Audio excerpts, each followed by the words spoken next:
Dan. I'll let you look down for just a second. There's some close ones. Tuga versus Fifilza.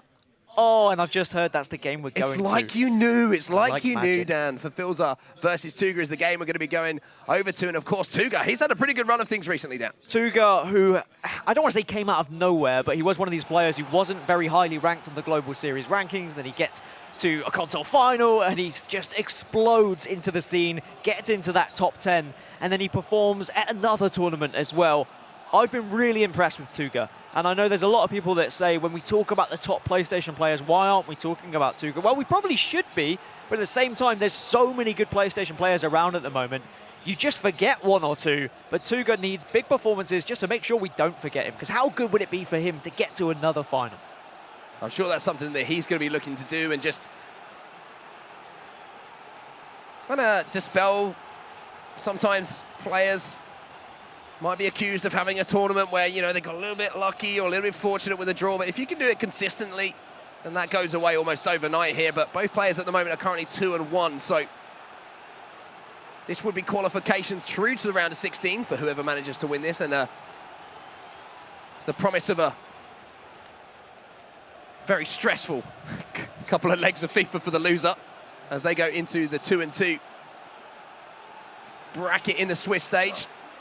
You can see Tuga with the 2-1 advantage here as we go into the second leg. And he's going to be playing that one up in the air, trying to get that early cross in.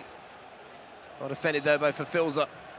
And Fifilza's one of those players as well. He's had a pretty solid season so far in FIFA 19, but I still don't feel like he's hit the heights he would like to.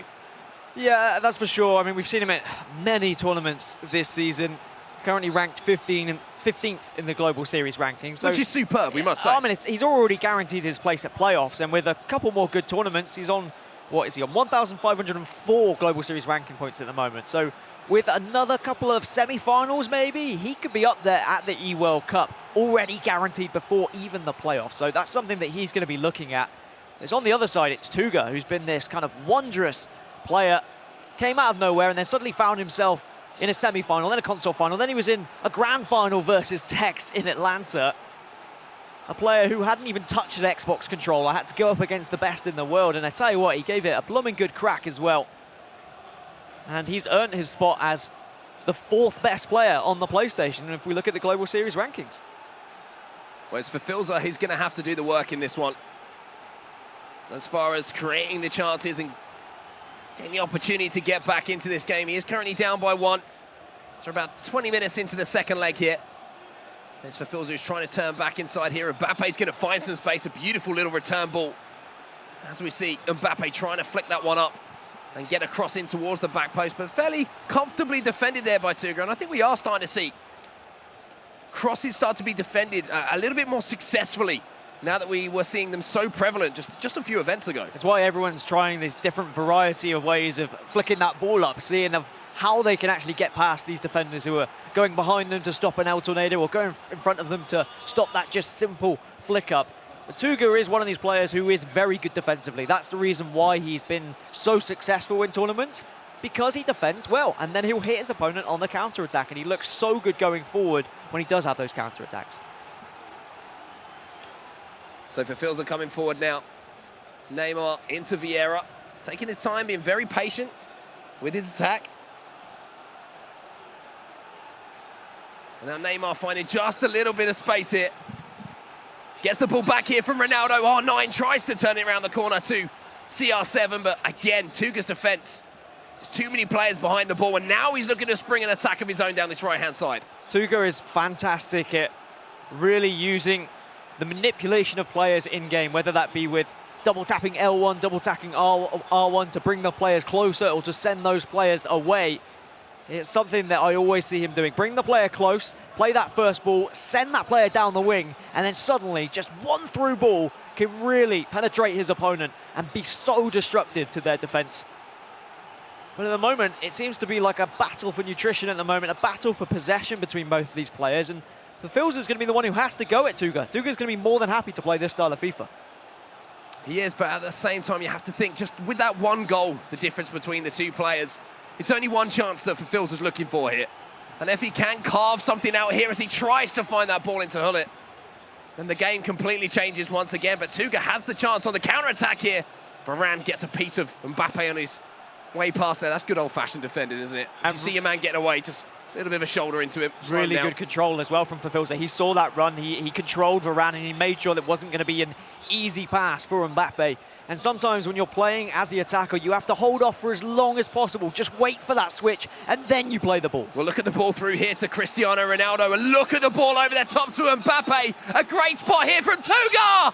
But Rio Ferdinand gets enough on that to divert the shot onto the crossbar. But fantastic vision coming in from Tuga. Now he has a chance from the corner as well, and we see so many people playing it short now to that back post, but good defending from Fifilza, moving the goalkeeper to the front post and then moving one of the defenders to the back post to try and cover both angles there. He just needs to get something on the breakaway to open up this second leg. And look at the space here for Neymar. Maybe this is a chance here for Fifilza. Gets the ball up in the air, looking for that cross into the box, but again, Tuga defending it well. Mbappe now. Back to Neymar, lax pass as he was looking for R9 though. And again, Tuga defends. You have to say that Fifilza started knocking at that door a little bit more here, Dan. I don't know whether it's a knock or just like a little bit of a whistle, just to say, when do you ever whistle at a door? Well, apparently right now, Fifilza, can I come in, please? Hello, just This is why nobody lets you in. No, I'm not very good at knocking, apparently. Neither in real life or in FIFA. But Fifilza's not doing enough for me going forward. He needs to go for a little bit more risky balls to try and get through Tuga's defence. Well, here's Neymar then. Finds the ball to Ronaldo. R9 now to Hullet. Hullet has a strike on him like we know, and now it's Tuga turning onto Neymar's left. And I think that is going to be it for the half here. No goals to report, excuse me. But he's knocking on the door, right, He's Mark? knocking on, he's whistling at it. It's more like a light tap. He's actually at the window, just waving. Let us know if you're watching what you think. He's just waving in the window. At the door means. Can you let me in, please? Open the blinds, open the curtains, do something. Fifilza, though, he can take the positives in that he has had the possession. He had 60% possession, he's had the ball, but Tuga is a player who does allow players to have that possession. He sits there, he sits deep, and he wants players to come at him. So Fifilza does actually just need to take that chance now and go forward. Maybe it might be a formation change. Spread the width a little bit. Depends what he's comfortable with. Depends how he wants to try and penetrate that defense. It's when he wants to take that risk as well. You know, with that one goal being the only thing that separates these two players. Do you leave yourself open at the back and go by two? And then you've got an even more difficult job in front of you. Anyway, back underway here. And it is going to be Tuga with the ball from the restart here. Going forward with Marcelo down the left-hand side. Ronaldo maybe waiting for the overlapping run, and here is Marcelo, puts the ball in towards the back post. And defended well there by Fifilza, and maybe a chance on the counter-attack. If Cristiano Ronaldo was in the box Ronaldo's fighting. Maybe it would have been enough, but I tell you what, Cristiano Ronaldo was tracked back, so I guess it's worked out. And guess who was tracking him? Cristiano Ronaldo. Yep. So no surprise to see the battle of strength being won by the player with a slight advantage as far as positioning was concerned. Because, Dan, their stats are exactly the same. Marcelo then inside the box. Cricketta from him, heel to heel. Gets the ball back to Neymar. Maybe a chance for Tuga here. Hullet on the edge of the box. Is he going to strike it just wide of the upright?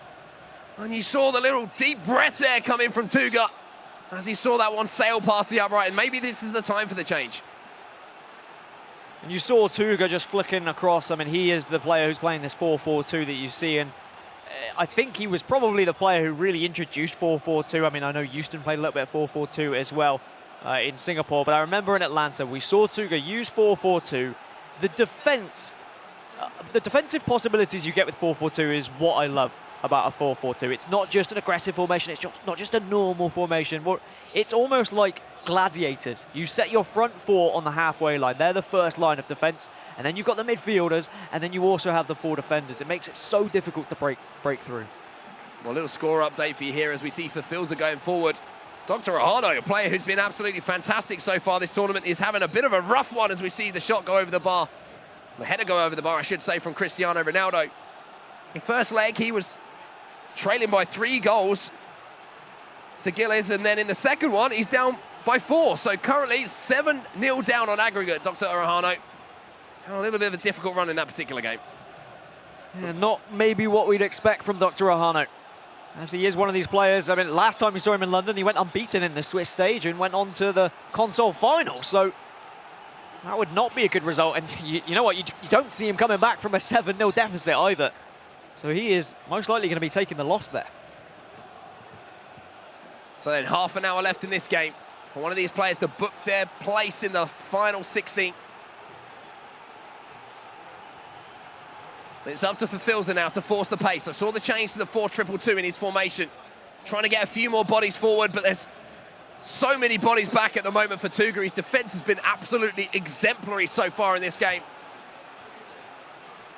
And that's what happens with the 4-4-2 and when you're defending, because your strikers kind of come back and defend with you as well, and the wingers as well. They join that defense, and we saw how Tas was now implementing these attacking players as his right wing back and his left wing back, because players are starting to realize that these forwards, with the amount of pace that they have on them and the strength that's available to them, they get back and they really, really help at the back.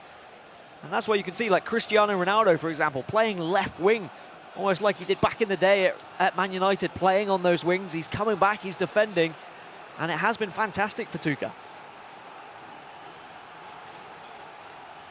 So then, can Wolves' Fifilza find a goal here to send this one to extra time? Creeping forward once more. Look at this, every single player pretty much behind the ball at the moment for Tuga. I think every single player is behind the ball at the moment, inside Tuga's third. So this is so tough for Fifilza to break down. Modric, though, on the edge of the box. Cricketer and shot, but just can't get through, but the ball breaks back to Modric. Maybe he does need a little bit of luck here. Luka Modric is doing it all himself, 99 rated. And that was a 99 rated little run from him, but again, Tuga showing the 4-4-2. If you set people to get back, there's plenty of bodies to beat. It was just red shirt, sea of red, wasn't it? Yeah. Couldn't do anything. He couldn't break through. Even with a little bit of fortune of the ball bubbling his way, there was instantly another player there for Tuga. And you've got to feel that Fifilza is going to be attacking more. He's going to leave gaps. And if Tuga can just punish him on one of these counterattacks, it should be game over. Well, might be a chance here, and there is a chance. De Gea has to get down. Didn't hit the finish perfectly. A chance here for Tuga, maybe from the corner. Ramos is going to be waiting on the edge of the box. CR7 inside the box. Look for a little heel to heel, I think, there, but stepping in was the defender. But another corner here to Tuga. Another chance to play it short, chip it up, go for that back post header, but De Gea does make the save. But on the second battle, oh my goodness, so close for Tuga there, as it just skims past the post. And Fifilza can just focus on the fact that he's still in this game. He still only needs that one chance, because that's what's important for him. Just making sure he doesn't go 2 goals down. A goal here for Tuga might be the end of things. Ferdinand has to be very careful in the tackle there for Fifilza, and he does so. 12 minutes left, plus stoppage time. Fifilza really not had a chance to write home about. And Tuga will be more than happy to see this one out at 0-0. Messi trying to dispossess Modric. Here's Hullet.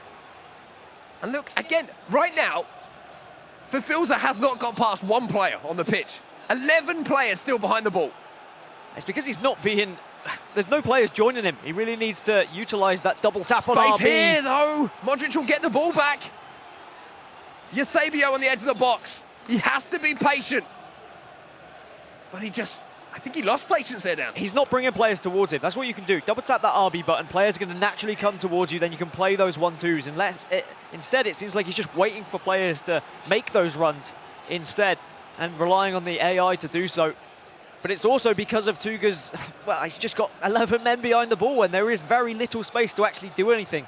I can sympathise for frustration for Fifilza. I've played against players like Tuga before and it is so difficult to break them down. And then as soon as you lose that ball, suddenly they keep the ball. Well, speaking of losing the ball, Tuga has lost the ball and that's all it takes!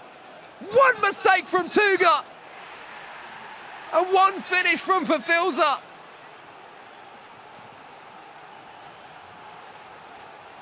For all of the pressure he's had, for all of the ball that he's had, it just took that one strike. And now it looks like we might be heading towards extra time. And it was the frustration, I think, from Fifilza that led him to actually just taking a shot as soon as he had the chance and as soon as he saw the goal available to him, saying, all right, I've got a shot on target now, I've got a line of sight, I'm just going to go for it because I might not be presented with this opportunity again because Tuga's put so much bodies in the way. And he's rewarded with that long-range shot, and we've seen that finesse from Prime Icon Moments Ronaldo a couple of times today. That FUT item does have the ability to do so. And for all of the effort and for all of the hard work that Tuga's done to be defending this lead, it's the 88th minute where now Fifilza comes back into this game. It's the classic danger of the one-goal lead. It only takes one chance, and there's always going to be a chance. And now Tuga has to respond. Into stoppage time here for Fifilza. If he could steal this one at the death, what a story that would be. Ronaldo reaches somehow that pass. And now Tuga goes up the other end. That would have been a great little ball inside, but Modric now is going to come forward, and look at the players streaming forward now for Tuga. Last moments of this game, Pele turns past his man. Flicks it up, and the referee will blow the whistle before the cross comes in. And we're heading into extra time then. While we wait to get into extra time, I'll just update everyone on some score lines elsewhere. Dami beating the Stranger 7-2 in that affair. Wow, 5-1 in that second leg at the moment. 1-1 between Joksan and Lev. Footwiz Marco is losing to Nicholas 3-1. And if you want an update from the game we started with, Maestro leading Yimi 8-0 now. Really, that one becoming a thrashing. Shells, though, winning 3-0 in his game. A little update for you as well. Marcuso, who was on the edge of things against Danny Fink that game, after leg one, I should say, was tied up at 2-2. I think they haven't quite got underway in the second leg there, but again, we'll keep you up to date with the scores that we know, and we can relay to you as much as possible. But we're into stoppage time now. And for all the defensive work that Tuga's had to do, he now has to switch mentalities. He has to think about scoring a goal again. But the thing is, he does have that potential. He has got that possibility. He loves going forward with this 4-2-2, and he gets the goal as well. It's a little bit cheeky. It's a back post header.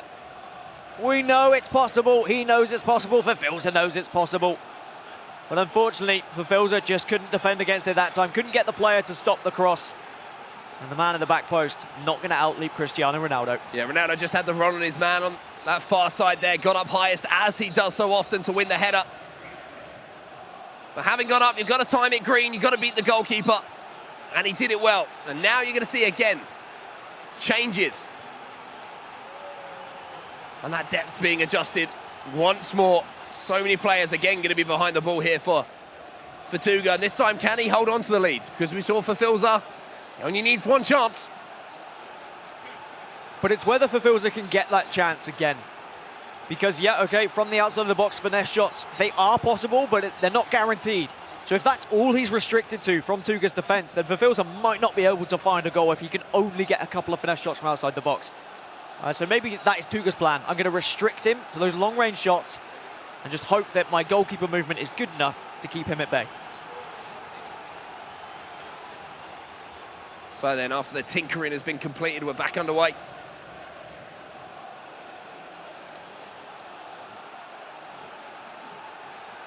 Fifilza gives the ball away. And now Tuga's going to be coming forward again. Fifilza has to commit men forward, but Tuga just getting a little bit overzealous there on the attack and gives the ball straight back here to Fifilza. The Wolves man comes forward again. Pull it back into that defensive position. Marcelo, ooh, a little bit shaky at the back. I don't know who looks more nervous, you or Tuga at the back, but it certainly made you wobble, and now Tuga on the counter-attack. Can't quite find that ball. You saw what he was trying to do, but the pass almost went between the two players rather than directly towards one of them. Otherwise, that could have been a fantastic opportunity for Tuga to potentially get that Tuga lead.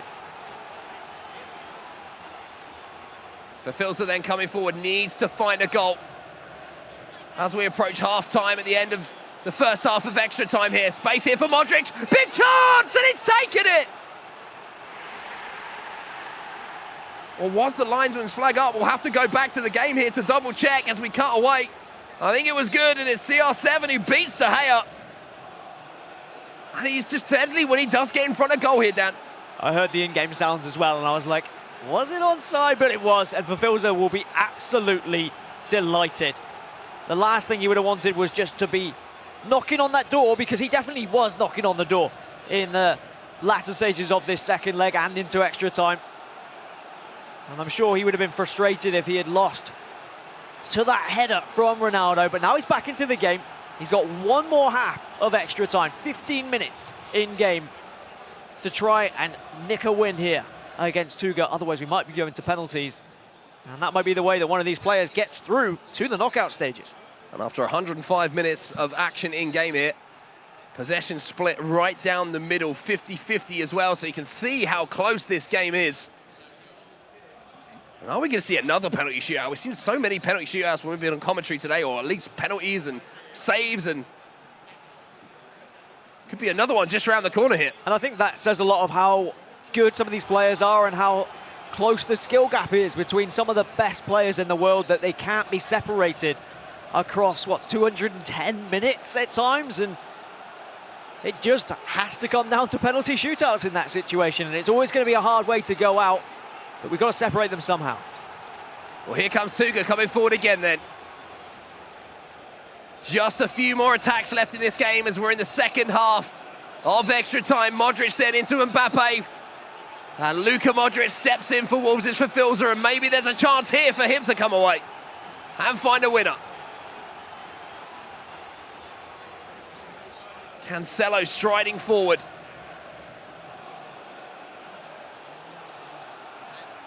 And we see a lot of players in this situation, and I think we saw it earlier on today as well with hashtag Ryan's game against TAS. Players don't like to give the ball away in extra time because they know if the goal goes to their opponent, that could be it. It could be over. So they want that last attack. So sometimes they do dwindle the time away. They do try and eat away at that time.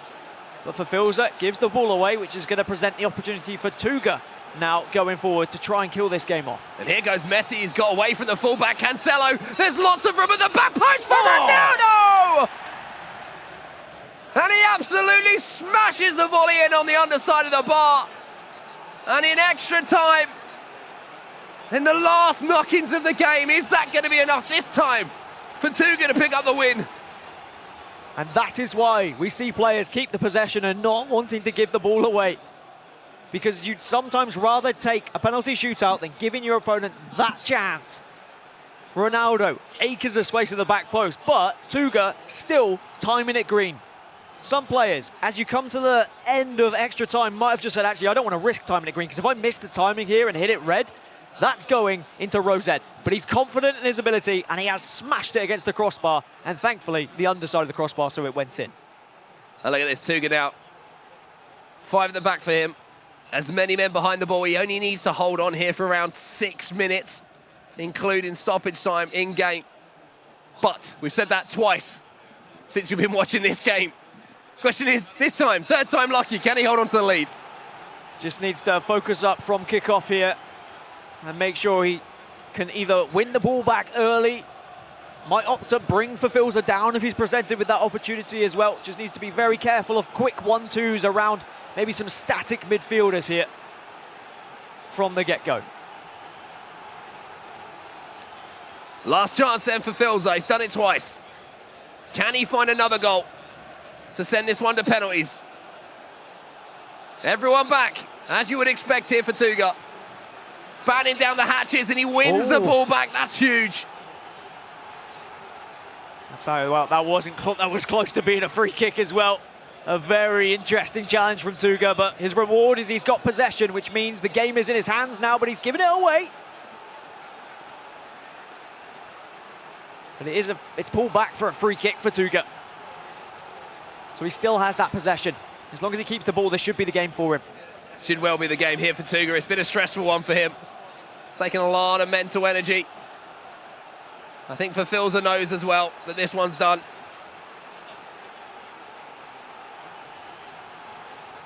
And that is going to be the final whistle does finally go. Fifilza's put out of his misery, and Tuga picks up another win. But boy, was he made to work hard for it.